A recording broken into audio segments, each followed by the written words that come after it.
ভর্তারে ফাড়া মাখনি ভাত এত যে মজা। এরকম তিন চার পদ দিয়ে ভর্তা বানাইলে অনেক মজা হয়। জাল জাল করে ভর্তা বানাবো আজকে, টমেটো দিয়ে কাঁচামরিচ দিয়ে সিম দিয়ে। এই ভর্তাটা অনেক মজা লাগে, একদম খেতে গেলে জিভে জল আসে যায়। তারে ভাত বসা দিলাম, ভাজা মাছ। শীতের দিনে সবজি মজা হয়, সবজি বেশি বেশি খাবেন আপনারা, সবজি ভিটামিন। আমরা সবজি বেশি বেশি খাই, বেশি বেশি রান্না করে বেশি বেশি খাই শীতের দিনে।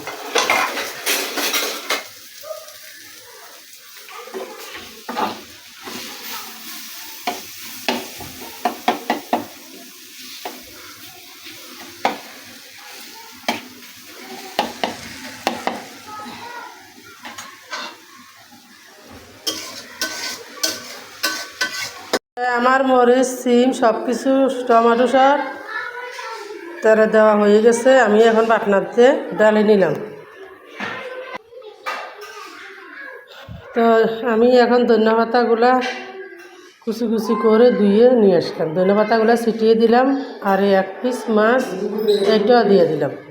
তো আমি এই সব কিছু একসাথে দিয়ে আমি এখন এটা দিয়ে বাটবো, বাটনা দিয়ে। এটা হচ্ছে বাটনা। আমি মাছের কাঁটাটা ছেড়ে নিলাম। আমি সব একসাথে নিয়ে বাটনাতে এখন ভর্তাগুলো একসাথে বাটতেছি। আমার পাড়া লাগে না, আমি এই বাটনাতে ভর্তা বানাই।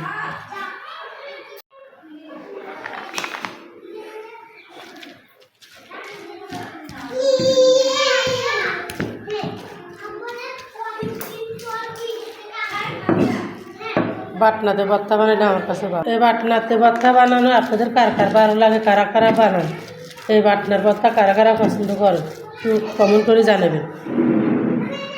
অল্প পরিমাণ লবণ দিয়ে দিলাম।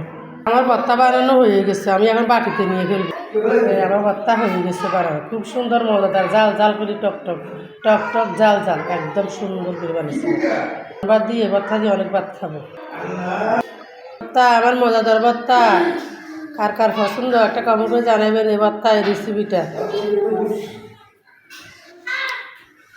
ভর্তারে ফাড়া মাখনি ভাত এত যে মজা খেতে, এত স্বাদ। ছোটোবেলায় আমার মা ভর্তা বানাইতো যে আমরা পাশে বসে থাকতাম, আমাদের ঘরে এগুলো দিত। ছোটোবেলায় আমাদের মা ভর্তা বানাইতো যে ফাড়া মাখা ভাত আমাদের ঘরে খাওয়াইতো, এক গরস করে এরকম মুঠ করিয়ে আমরা হা করে তাকাই থাকতাম, হা করে থাকতাম। আমাদের গালের ভিতরে একটা একটা করে দিয়ে দিত, এত যে মজা লাগতো।